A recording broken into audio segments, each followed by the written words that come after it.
vois ce qui me pèse. Viens, décharge-moi. Tu vois ce qui me blesse. Viens et guéris-moi. Tu vois ce qui m'enchaîne. Oh, viens, libère-moi. Affranchis-moi.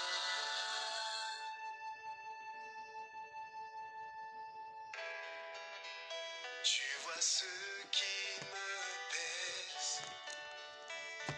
Viens, décharge-moi.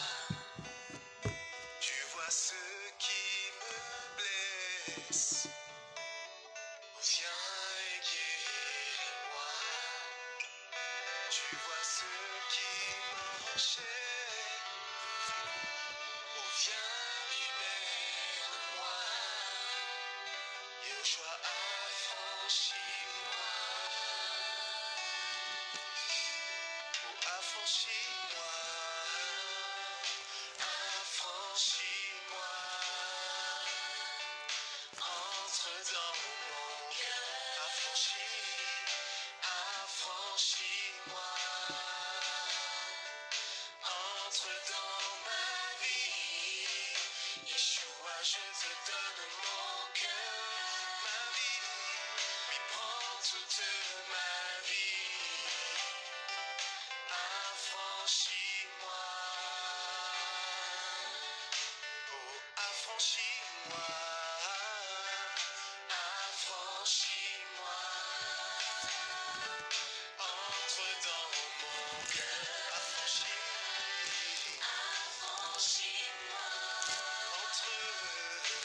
Entre dans ma vie.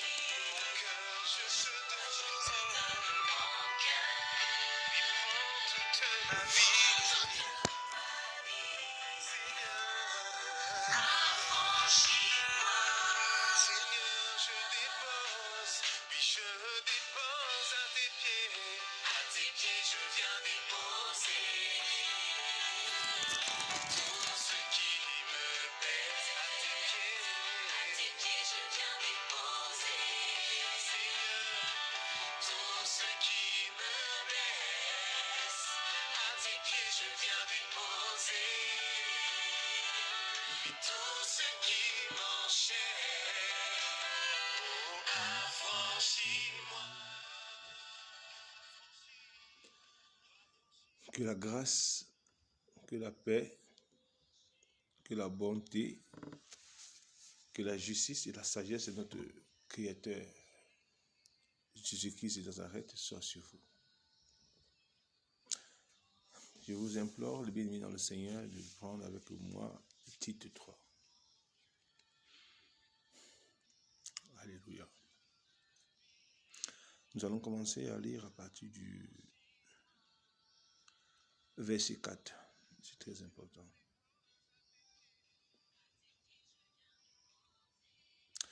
Mais lorsque la bonté de Dieu, notre Sauveur, et son amour pour les hommes ont été révélés, et nous a sauvés, il ne l'a pas fait à cause des actes de justice que nous aurions pu accomplir, mais conformément à sa compassion, à travers le bain de la nouvelle naissance et le renouvellement du Saint-Esprit qu'il a déversé en abondance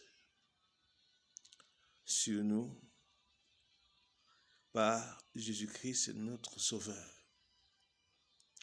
Ainsi déclarés juste par sa grâce, nous sommes devenus ses héritiers conformément à l'espérance de la vie éternelle. Cette parole est certaine, je veux que tu te montres affirmatif là-dessus, afin que ceux qui ont cru en Dieu s'appliquent à pratiquer des bonnes œuvres. Voilà ce qui est bon et utile aux hommes. Seigneur, que ta grâce soit sur nous. Seigneur, que ta sagesse vienne dans nos vies. Seigneur, nous voulons, mon Dieu et mon roi, pénétrer la profondeur de ta pensée. Nous voulons, mon Dieu et mon roi, aller au-delà de nos limites afin que, roi de gloire Seigneur, nous soyons un peuple saint et véritablement acquis pour la louange de ta gloire. Nous voulons être délivrés de toutes nos limites, de tout ce qui nous empêche, ô mon Dieu et mon roi, au Dieu de gloire Seigneur Père, à se donner parfaitement Seigneur Père dans la course de ton œuvre, afin que Dieu de gloire Seigneur, nous puissions au jour, à ton jour Seigneur Père, être auprès de toi, ayant, roi de gloire Seigneur Père, remporter les couronnes de la justice. Que ta grâce soit sur tous ceux qui vont écouter cet enseignement, que ta grâce vienne dans nos cœurs, au nom puissant de Jésus-Christ. Merci pour ce moment de joie. Alors les bien-aimés dans le Seigneur, si je parle ce matin encore, c'est une interpellation à l'Église. Alléluia. Aujourd'hui, au milieu de la communauté sainte, des mouvements d'idées se baladent. Et ces mouvements d'idées se baladent et font sujet de certaines choses. Au point où, aujourd'hui, si un individu ou une individu prétend avoir reçu le salut, cet individu ou cet individu ne sera plus sujet de quelque jugement que ce soit. Lorsque je parle de jugement ici, je fais allusion au discernement. Je fais allusion à l'examen. Je fais allusion à l'interrogation. Alléluia. Parce que en tant qu'enfant de Dieu, en tant qu'élu du Très-Haut, lorsque nous croyons en vérité, nous sommes passés des ténèbres à la lumière. Nous sommes passés d'un état corrompu d'homme à un état d'homme renouvelé. C'est très important. C'est pourquoi dans ce titre 3, à partir du verset 4, il est question ici de croire que le salut ne se donne pas par des œuvres que nous les hommes nous pouvons mettre en place. Le salut ici se donne par compassion, par miséricorde de la part du Seigneur, par le baptême de la nouvelle naissance, amen, et le renouvellement du Saint-Esprit. Alléluia. Amen. Ces trois expressions, baptême, nouvelle naissance et renouvellement du Saint-Esprit, sont trois expressions utilisées dans l'Écriture sainte pour nous parler de l'homme qui devient nouveau, selon Dieu. Et si nous avançons dans la lecture de la suite de cette lecture dans titre 3, ce que nous remarquons par la fin, c'est que l'apôtre Paul dira plus bas, et c'est important, à partir du verset 8, « Cette parole est certaine, je veux que tu te montres affirmatif là-dessus, afin que ceux qui ont cru s'appliquent à pratiquer des belles ou bien des bonnes œuvres. Voilà ce qui est bon, utile aux hommes. » Alors on ne dira pas aujourd'hui que parce qu'on a le salut, on doit demeurer dans un état corrompu, c'est-à-dire notre manière de vivre, notre manière de discerner le mal doivent être mises de côté, c'est-à-dire sauver une fois pour toutes. Cela sous-tend qu'on n'a plus rien à faire, qu'on n'a plus à s'examiner, qu'on n'a plus à discerner réellement si nous marchons sur la voie juste ou pas, qu'on n'a plus à remettre en question même certaines pratiques que nous adoptions en tant que chrétiens, qu'on a pu en remettre en question même notre manière de nous habiller, amen, même notre manière de nous vêtir. Aujourd'hui, vous allez vous rendre compte que l'église est tellement sale. Oui, sale parce que, en vérité, si vous cherchez le monde, vous la trouverez dans les assemblées. Ça, je vous dis en vérité. Parce qu'il n'y a plus une différence entre la lumière et les ténèbres. Il n'y a plus une différence entre le sacré et le profane. Aujourd'hui, tout cela se mélange et c'est un problème. Et je veux déjà dire ici à des bien-aimés que lorsque le Seigneur nous parle ici de la nouvelle, du nouveau homme, selon titre 3, à partir du verset 5, du nouveau homme, c'est important. Il dit, mais lorsque la bonté de notre Dieu, au verset 4, notre Sauveur et son amour pour les hommes ont été révélés, il nous a sauvés. Il l'a fait non à cause des actes de justice que nous aurions accomplis. Donc on ne peut pas être sauvé parce qu'on pose de bons actes. D'accord. Il dit, mais conformément à sa compassion, dans notre version dit miséricorde, à travers le bain de la nouvelle naissance, dans le baptême de la nouvelle naissance et du renouvellement du Saint-Esprit. Amen. Donc il y a le Saint-Esprit qui doit exercer un renouvellement. Donc il y a le baptême de la nouvelle naissance. L'individu qui est sauvé entre dans un baptême. Ici, on parle du baptême de la nouvelle naissance. C'est-à-dire, cet individu est récréé. La récréation. Dieu récrée. C'est-à-dire, alléluia, Dieu refait un homme nouveau. Ça, c'est très important. Cet individu est donc récréé. Et parce qu'il est donc récréé, automatiquement, le renouvellement du Saint-Esprit. C'est-à-dire, le Saint-Esprit entre dans un engrainement. Cet engrainement doit enclencher une rénovation. Amen. Ou bien un renouveau. Et ce renouveau doit permettre à ce que l'homme nouveau ou la femme nouvelle soit désormais connu. Amen. Parce qu'on ne peut pas allumer une lampe pour la mettre en bas d'une table ou en bas d'un lit. On allume une lampe pour la mettre au-dessus d'une table pour qu'elle éclaire une maison. On allume une lampe pour la mettre au-dessus d'une montagne pour qu'elle éclaire une ville. Donc nous sommes la lampe, nous sommes la lumière, peuple de Dieu.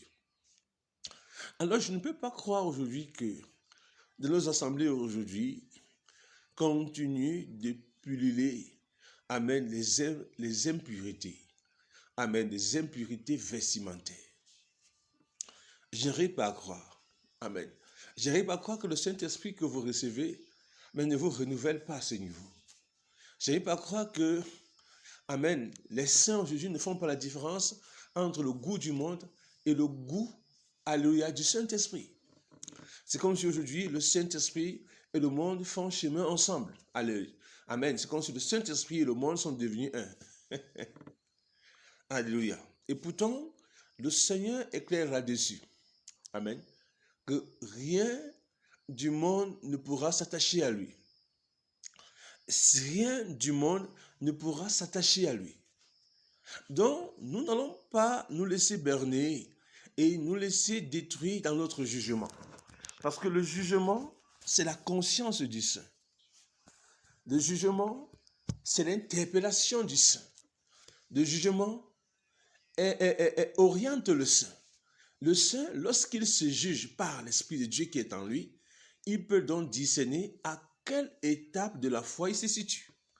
Il peut voir s'il est vrai par le Saint-Esprit qui est en lui. Il peut voir s'il est faux par le Saint-Esprit qui est en lui. Donc le Saint-Esprit vient dans la vie de l'individu parce que le Saint-Esprit vient transmettre à l'individu du jugement. Alléluia. Prenons Jean 16.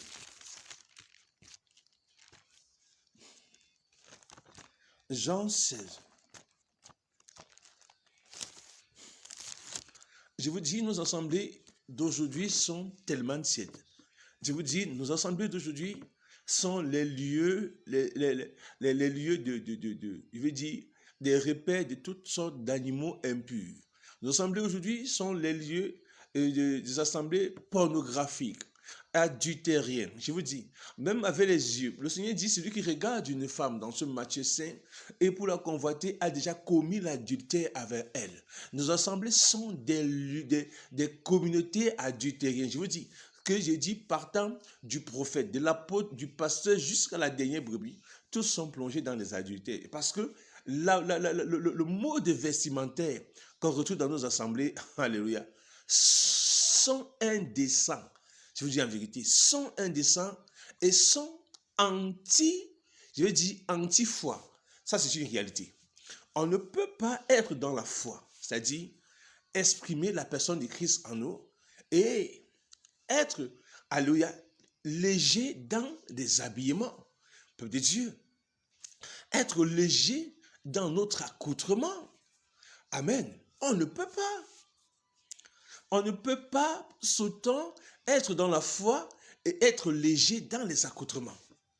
Amen. Vous allez voir dans des assemblées où les femmes viennent en mini-jupe, les femmes viennent en jean ciré, fesses dehors, les femmes viennent en t-shirt, je vais dire, un t-shirt décolleté, nombril et dehors. Amen. Les femmes viennent vraiment, c'est terrible. Et nous sommes là en train de dire, non, ma soeur, tu as déjà le salut, ma soeur, tu es sauvée, mon frère, Alléluia. Et les assemblées, vous allez voir des frères venus là-bas en démembré. Je vous dis en vérité, le business, c'est dehors, tout ça. Et oh non, mon frère, tu as déjà le salut, mon frère, tu es sauvé. Nos assemblées ne reflètent plus, amen, les lieux de sainteté. Ça, c'est une réalité que je vous dis aujourd'hui. Nos assemblées aujourd'hui ne reflètent plus les lieux de sainteté. Je dis, c'est comme si l'apostasie de cette époque-ci a entraîné avec elle l'Église. Ça, c'est une réalité. Je dis, c'est comme si, alléluia, la maladie de la Odyssée a entraîné avec elle l'Église.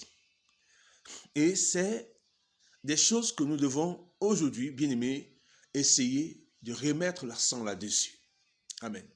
D'une assemblée où les sœurs ont des accoutrements légers, c'est une assemblée des impudiques. C'est une assemblée des pornographes. C'est une assemblée des adultères. C'est une assemblée des impurs. Ça, c'est une réalité. Amen. Parce que, dites-moi, comment allez-vous persévérer avec certains modes vestimentaires dans les assemblées? Comment allez-vous persévérer? Amen. Le péché est rempli dans ces assemblées-là. Parce que la nudité est vue très facile. La nudité est connue. Amen. On n'a plus besoin de déshabiller une femme pour avoir sa nudité. Non, lorsqu'une sœur, regardez seulement comment ces sœurs ont des assemblées, allez, c'est simple, la nudité est exposée. Hein. C'est-à-dire, vous voyez la nudité. Et avec ça, Pierre, peuple de Dieu, vous nous faites comprendre que non, vous êtes dans le salut. Amen. Avec ça, vous nous faites comprendre que non, vous êtes dans le salut. Mais il faut se poser la question de quel salut il est réellement. Alléluia. Et moi, en vérité, la foi n'est pas une sédition. La foi n'est pas une sédition. Dire à quelqu'un qu'il est sauvé, amen, et sans pour autant voir en cette personne la vie de Machia est un mensonge. Amen. Parce que le Saint-Esprit, quand tu viens en nous parle le baptême, l'outro, amen, en grec, de baptême, de la nouvelle naissance. La nouvelle naissance, c'est que l'homme entre dans un processus de récréation, de renouvellement. Amen. Amen. De régénération. Amen. Et lorsque l'homme est donc sauvé par le baptême de la nouvelle naissance, qui enclenche le renouvellement du Saint-Esprit. Amen. Le renouvellement du Saint-Esprit a un but, alléluia, c'est de présenter cet individu à Christ sans tache ni ride. Ça, c'est une réalité. Et j'ai dit, c'est de présenter cet individu à Christ sans tache ni ride. Alors, vous n'allez pas me dire que vous avez le Saint-Esprit, et le Saint-Esprit va oublier aussi, amen, votre attitude vestimentaire. Alléluia. Parce que si votre intérieur est pur, l'extérieur aussi sera pur. Amen. Je ne suis pas en train de donner, je ne suis pas en train d'encourager ceux qui sont dans le légalisme. Parce que le légalisme, c'est quoi? Le légalisme, c'est le fait de mettre l'accent sur l'apparence extérieure. Et pourtant, l'apparence intérieure est totalement corrompue. Mais moi, je suis en train de dire ici que nous devons mettre l'accent sur l'apparence intérieure et l'apparence extérieure. Amen. Nous devons vérifier si notre manière de nous habiller plaise au Seigneur. Il est écrit dans 1 Corinthiens 10, je crois, que quoi que vous fassiez, au Corinthiens 9, quoi que vous fassiez, en acte et en œuvre, faites tout pour la gloire de Dieu. Quoi que vous fassiez, en acte et en œuvre, faites tout pour la gloire de Elohim. Amen. Quoi que vous fassiez. C'est-à-dire en acte, que ça dit en œuvre. Faites tout pour la gloire de Elohim. Ça, c'est une réalité. Donc, on ne peut pas aujourd'hui dire que nous sommes enfants de Dieu. Amen. Notre manière de nous habiller ne regarde Dieu ne s'intéresse pas à ça. Non. Quoi que vous fassiez, si c'est dit le vêtement, quand on le met en nous, c'est de l'acte. On pose un acte vestimentaire. Amen. Si cette manière de s'habiller là, si à un moment donné nous ne revenons pas là-dessus, amen, devant le Seigneur, je vous pose une question simple. Est-ce que ton accoutrement, ma soeur, amen, glorifie le Seigneur? Est-ce que ton accoutrement, mon frère, glorifie le Seigneur? Premièrement, quoi que vous fassiez, faites tout pour la gloire de Dieu. Donc, est-ce que les pantalons serrés, fesses dehors, glorifient le Seigneur? Amen. Est-ce que les pantalons serrés, fesses dehors, glorifient le Seigneur? Est-ce que les mini-jupes, cuisses dehors, glorifient le Seigneur? Est-ce que les vêtements à dos nu, dos dehors, sein dehors, glorifient le Seigneur? Ça, ce sont des interrogations que nous devions nous poser à nous, Église, si notre jugement est encore vivant. Amen. Parce que dans ce Jean 16, la parole est claire là-dessus. Et le Seigneur le dit, et c'est très important pour nos peuples de Dieu. Jésus dira,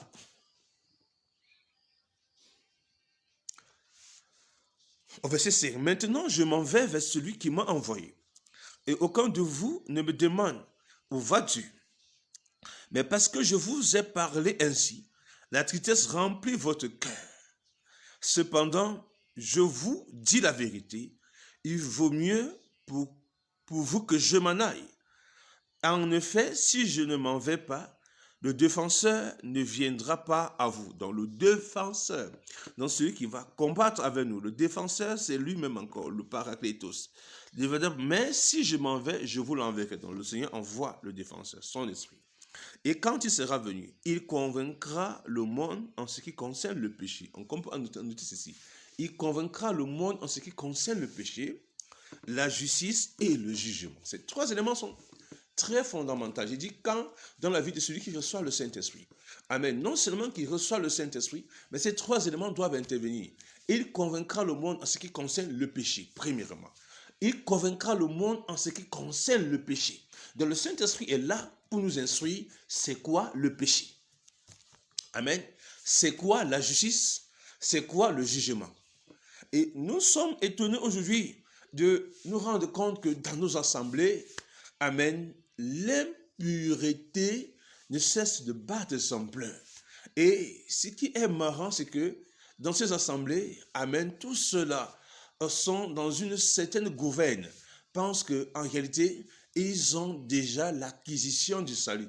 Mais je suis désolé, parce que un salut qui ne réforme pas, un salut qui ne transforme pas, un salut qui ne régénère pas, un salut qui ne sépare pas de ce qui est du profane et du sacré, c'est un salut de poubelle. Amen. Ce salut ne vient pas du Saint-Esprit.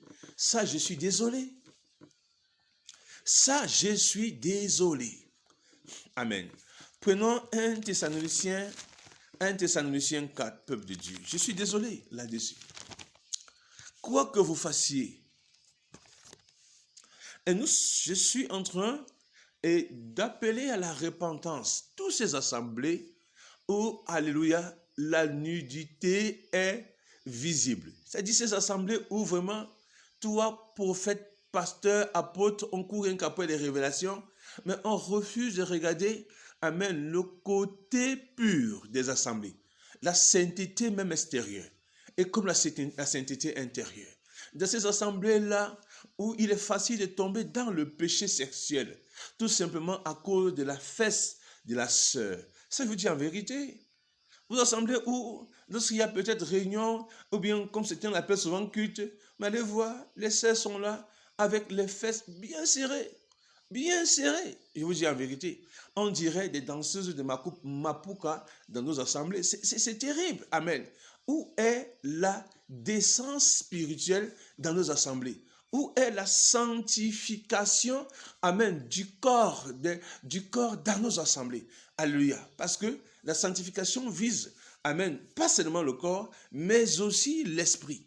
Amen. L'homme intérieur, mais de l'homme intérieur, on peut facilement dégager l'homme extérieur. Alléluia. Et c'est une réalité. Dans ce 1 Thessaloniciens, peuple de Dieu, ami de la vérité, parce que moi je le dis aujourd'hui, tout individu ayant reçu le salut aura toujours une conscience éveillée au jugement, une conscience éveillée à la justice, une conscience éveillée en ce qui concerne le péché. Dit toute personne, parce que le Seigneur dit, quand il sera venu, l'esprit de vérité, il fera ceci. Et ce sont les attributs, je vais dire, ce sont les, je vais dire quoi, ce sont les différentes responsabilités du Saint-Esprit dans la vie de l'individu. Amen. Une sœur qui reçoit le Seigneur doit passer d'une, je vais dire, je vais dire, de la mode mondaine, amen, à la mode céleste, ou bien de la mode mondaine à la mode spirituelle. Amen. Quand tu reçois le Saint-Esprit, ma soeur, mais l'accoutrement du monde là, les accoutrements mondains là, amen, vont se dégager de toi. Alléluia. Tu, alléluia, auras désormais honte de ta nudité et tu vas désirer, amen, être couvert encore, alléluia, afin de pouvoir cacher ta nudité. En vérité, quand on devient saint, on quitte le mode mondain, option mondaine, on entre dans l'option céleste, option spirituelle de la nouvelle naissance, amen, de la nouvelle vie. Les goûts du monde s'arrêtent là, amen. Les assaisonnements du monde s'arrêtent là. On prend maintenant goût aux choses d'en haut. On prend maintenant goût aux choses célestes. On prend maintenant goût aux choses, alléluia, et terre, aux choses, amen, éternelles, alléluia, du royaume. C'est très important. Donc, on ne peut pas, ayant reçu le Saint-Esprit, demeurer encore dans le goût corrompu du monde. Amen, la mode, la manière que le monde se plaît à se vêtir, n'est pas la manière que nous, saints, Église, nous devons nous plaire à nous vêtir. Et épousons, amen, le langage du Saint-Esprit dans le vêtement. Amen. Notre vêtement doit être, selon 1 Timothée 2,9, amen, que les femmes, amen, ne se parent de ceci, amen, que la femme ne se pare de cela, que la femme soit vêtue d'un vêtement décent, comme il convient aux femmes qui font profession de servir Dieu. Ça, c'est une vérité. On ne peut pas la rejeter, cette vérité. Alléluia. Dans 1 Thessaloniciens 4, le Seigneur dira ici,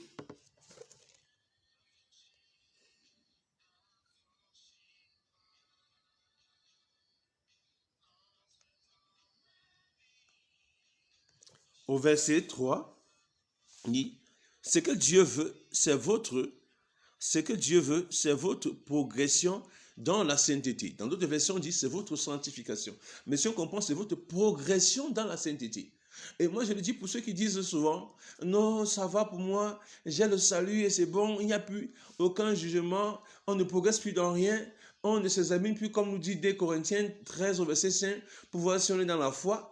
Amen. On se laisse simplement, alléluia, conduire par une certaine forme de séduction. Ça, c'est très dangereux. Alléluia. Nous devons, ayant reçu le Saint-Esprit, pratiquer les bonnes œuvres qui découlent du Saint-Esprit. Le Seigneur dira, l'arbre c'est son fruit. Et à l'arbre, on reconnaîtra le fruit. Amen. L'arbre, on reconnaîtra le fruit. Jean-Baptiste dira, race de vipères, pharisiens et sadduciens, hypocrites, Pourquoi fuyez-vous la colère à venir? Produisez donc le fruit digne de la repentance. Quand on croit, bien-aimé, on doit produire des fruits dignes de la repentance. Mon frère, dans ta manière de te vêtir, on doit voir des fruits dignes de la repentance. Ma soeur, dans ta manière de te vêtir, on doit voir des fruits dignes de la repentance. Amen. On doit voir des fruits dignes de la repentance. Tu dois, vous devez, en fait, vous dévier. Amen. Vous séparer du goût du monde dans le vêtement, dans la manière de se vêtir. Il dit, le goût du monde dans la manière de se vêtir, vous déviez, vous en séparez pour adopter un nouveau goût. Amen. Le goût céleste dans le vêtement. Qu'est-ce que Dieu appelle vêtement? Qu'est-ce que le Seigneur instruit comme vêtement? Amen. Pourquoi le Seigneur nous appelle à avoir des vêtements décents dans nos assemblées, soi-disant assemblées chrétiennes, ou bien assemblées des saints? Pourquoi le Seigneur nous appelle à avoir des vêtements décents? On ne peut pas siéger dans l'impureté et dire que nous sommes avec le Saint-Esprit. Non, on ne peut pas siéger dans l'impureté et dire que nous sommes avec le Saint-Esprit. Parce que par le vêtement, on peut être pur. On peut dégager des attitudes impures. Je dis par le vêtement. On peut, la manière, le vêtement d'une sœur peut amener un frère dans cette assemblée à se masturber chaque jour. Ça, c'est une réalité, hein. Ça, c'est une réalité. J'ai dit, la manière dont peut se vêtir une sœur dans une assemblée, dans les assemblées localités différentes que vous savez là, vous appelez église, là, peut amener des frères à se masturber chaque jour. Je vous dis en vérité. Amen. Peut amener même des conducteurs à pécher, à tomber dans le péché sexuel. C'est quoi ces assemblées-là aujourd'hui sont des assemblées de repères d'adultère. Je vous dis en vérité. Sont des repères d'adultère parce qu'il y a des choses qu'on ne peut pas dire. Qu'on a reçu le Saint-Esprit, on ne peut pas parler là-dessus. Amen. Remettons de l'ordre dans tous les domaines de la foi. Amen. Dans le domaine du vêtement, remettez aussi de l'ordre là-bas. Amen. Que nos assemblées reflètent désormais, amen, les lieux de sainteté, les lieux de vie. Amen. Que nos assemblées désormais soient des lieux de sainteté, soient des lieux de vie. Ça, c'est une qualité. Amen. Et là, nous allons trouver, amen, que l'accoutrement, qui fait partie aussi de la vie, amen, nous puissions voir cet accoutrement de vie dans nos assemblées. Nous allons voir nos sœurs vêtues de manière pudique, amen, de manière décente. Amen. Conforme à la pensée du Saint-Esprit. Pas nos sœurs vêtues à la Shakira, à la Beyoncé, à la Lady Ponce dans nos assemblées. Mais en vérité, dites-moi, si ce n'est pas les assemblées des lesbiennes, c'est des assemblées donc de quel type de sœurs? Amen. Si ce n'est pas les assemblées des prostituées, mais c'est des assemblées donc de quel type de frères ou de sœurs? Amen. Posons-nous des véritables questions. Alléluia. Alors le Seigneur dira dans ce Éphésiens 4:3 que ce que Dieu veut, c'est notre progression dans la sainteté.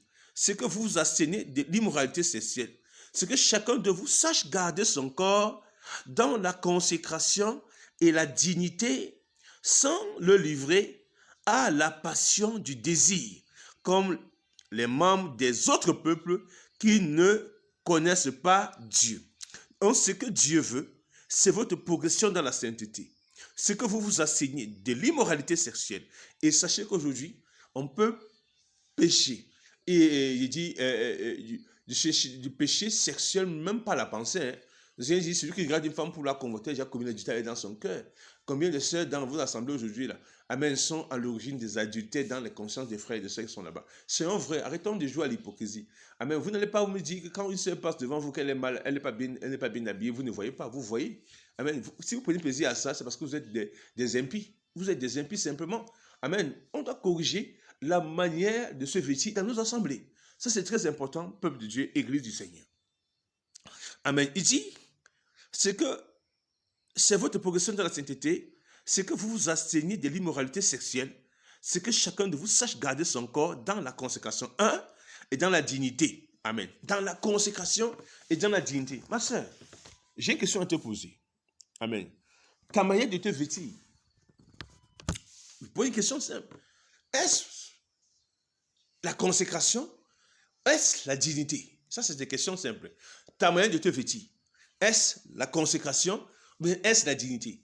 Je dis, quand une sœur, amen, présente tout son fessier dehors, je vous dis en vérité, est-ce la dignité là? Est-ce la dignité là? Je vous dis, Église, vous vous êtes conformés au monde. Rentrez dans l'histoire de l'Église. Je parle seulement du 18e siècle là. On ne va pas très loin. N'allons pas au 1er, 2e, 3e siècle. Allons au 18e siècle. Allez voir comment, amen, les femmes chrétiennes, dites chrétiennes, saines s'habillaient. Allez voir les communautés des croyants, comment les femmes étaient vêtues dans ces assemblées-là. Si le monde s'est dégradé aujourd'hui avec tout ce que nous connaissons, amen, et que ce sont des prophéties qui doivent s'accomplir, le monde devait se dégrader parce que le prince de ce monde a appuyé sur l'accélérateur. Est-ce que donc si le monde se dégrade aujourd'hui, l'Église doit se dégrader avec le monde? Paul dit, ne vous conformez pas au monde présent, mais soyez renouvelés par. Amen. Reprenons un peu Romains 12. Paul dit, ne vous conformez pas au monde présent.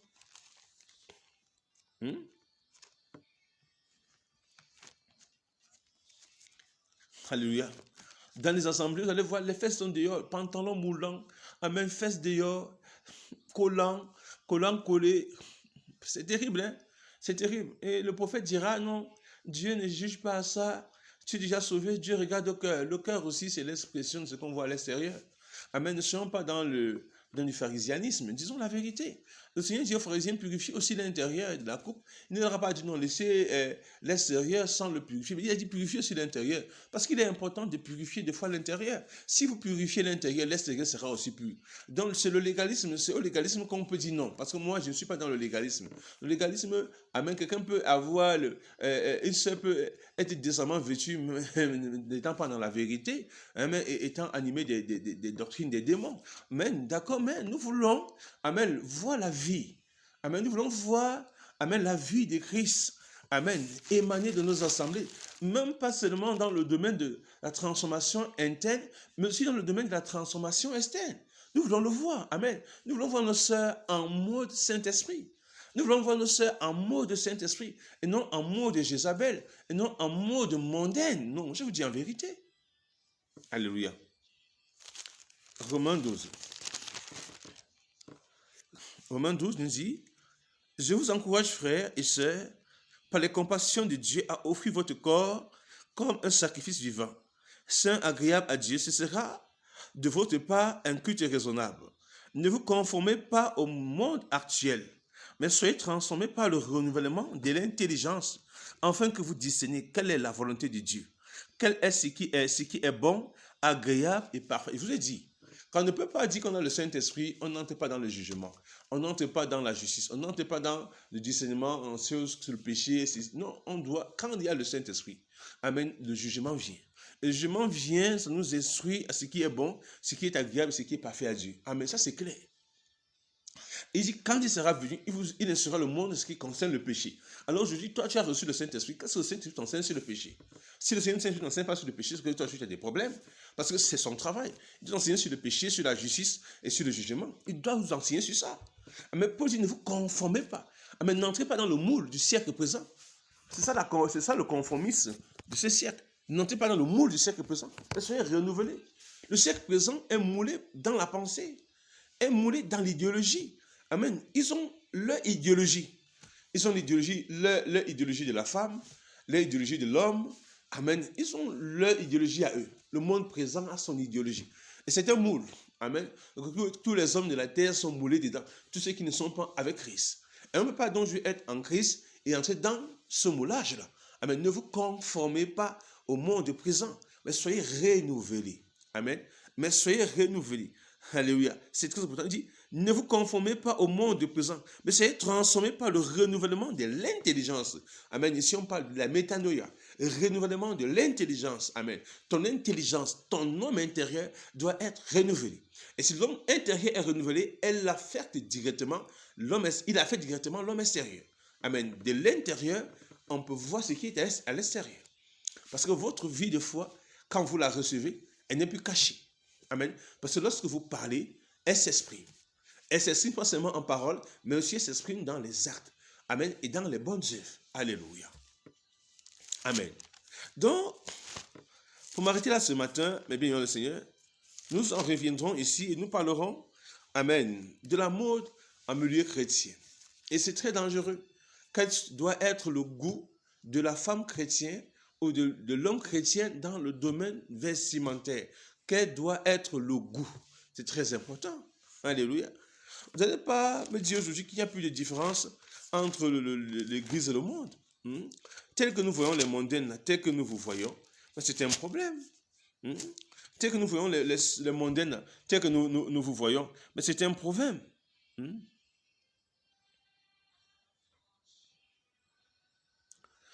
Alléluia. Il dit tel que nous voyons les mondains et tel que nous vous voyons, c'est un problème. Si le Saint-Esprit est en vous, amen, il vous séparera, amen, des choses du monde. Le Seigneur dit que le prince de ce monde vient, il n'a rien en moi. Amen. Si vous étiez du monde, le monde aimerait ce qui est à lui. Donc vous n'êtes pas du monde, ce que le monde vous hait, le monde vous persécute, le monde vous déteste. Alléluia. Vous me dites aujourd'hui que vous êtes dans la foi, mes soeurs, mais le monde est avec vous. Amen. La mode est avec vous. Amen. Les vêtements du monde est avec vous. Le goût du monde est avec vous. Alléluia. Vous êtes dans quelle foi en vérité? Alléluia. Quel est le Saint-Esprit que vous avez reçu? Quel est le salut qui a été manifesté jusqu'à vous? Amen. C'est un salut qui vient du ciel ou c'est un salut qui vient de Mandinguingé? Amen. Posons-nous la question. C'est un salut qui vient du ciel ou c'est un salut qui vient de Mandinguingé? On doit se poser des questions. Mon salut là, elle vient du ciel ou elle vient de Mandinguingé? On doit se poser des questions. Alléluia. Alors, pour clore avec vous ce matin, peuple de Dieu, et nous en reviendrons selon que le Seigneur nous en explique parce que nous parlons, parce que nous voyons les tendances. Amen. Nous devons être ceux-là qui amènent des fois la séparation entre ce qu'on appelle le sacré et le profane au sein de nos localités. Amen. L'Église doit avoir un goût à part. Amen. Ayez les regards fixés vers le ciel, mais ce n'est pas dans le ciel que vous prenez cette attitude-là, cette mode-là. Amen. Cette manière de vous habiller selon le monde, ce n'est pas dans le ciel. Alléluia. Donc, dans ce Philippiens 4, là, au verset 8, il dit, « Enfin, frères et sœurs, portez vos pensées sur tout ce qui est vrai, sur tout ce qui est honorable, sur tout ce qui est juste, sur tout ce qui est pur, sur tout ce qui est digne d'être aimé, sur tout ce qui mérite l'approbation, ce qui est synonyme de qualité morale et ce qui est digne de louange. » Amen. C'est clair. Je le répète, je le relis parce que je ne sais pas si vous, prédicateurs, là, vous lisez les mêmes Bibles que nous lisons là. Amen. Je ne sais pas si c'est le même Saint-Esprit qui nous habite, qui vous habite. Parce qu'en vérité, il y a plusieurs Saint-Esprits aujourd'hui. Parce que j'arrive à comprendre que, Amen, nous ne sommes pas en train de marcher sur la direction des apôtres. Amen. Non, dans les goûts, dans les choix là, en vérité. Il y a un certain libertinage. On dira à quelqu'un, Jean, tout est pur. Tout est pur, tout est bon pour celui qui est vraiment. Posez-vous la question. Tu vas porter un caleçon et marcher avec et tu vas dire tout est pur pour celui qui est pur. Vraiment, c'est un problème. Hein? Je vous dis en vérité, c'est un grave problème en milieu saint. C'est un très grave problème. On doit essayer de comprendre l'expression, certaines expressions selon les contextes, amen, afin de ne pas les définir alléluia, dans un quelconque désordre. Parce qu'en vérité, qu'est-ce qui se passe en réalité dans les assemblées? Pourquoi tout ça? Pourquoi cette liberté? Pourquoi ce libertinage? Amen. Pourquoi cette... Alléluia. On arrive plus à discerner l'église et le monde. Le monde et l'église sont... Ah, c'est pas clair. Mais Seigneur, c'est pas normal. Dans les assemblées là, les fesses sont dehors comme ça. Et le Saint-Esprit est là. Oh, peuple de Dieu. Et nous avançons ici. Il dit, enfin que frères et sœurs, portez vos pensées sur ce qui est vrai, hein? Sur ce qui est honorable, sur tout ce qui est juste, tout ce qui est pur, ce qui est digne d'être aimé, ce qui mérite l'approbation, ce qui est synonyme de qualité morale, et ce qui est digne de louange. Alléluia, soit l'objet de vos pensées. Que le Seigneur vraiment reforme l'Église, reforme les consciences et les pensées. Que la légèreté dans le vêtement sorte de nos assemblées. Au nom du Seigneur Jésus-Christ. Shalom.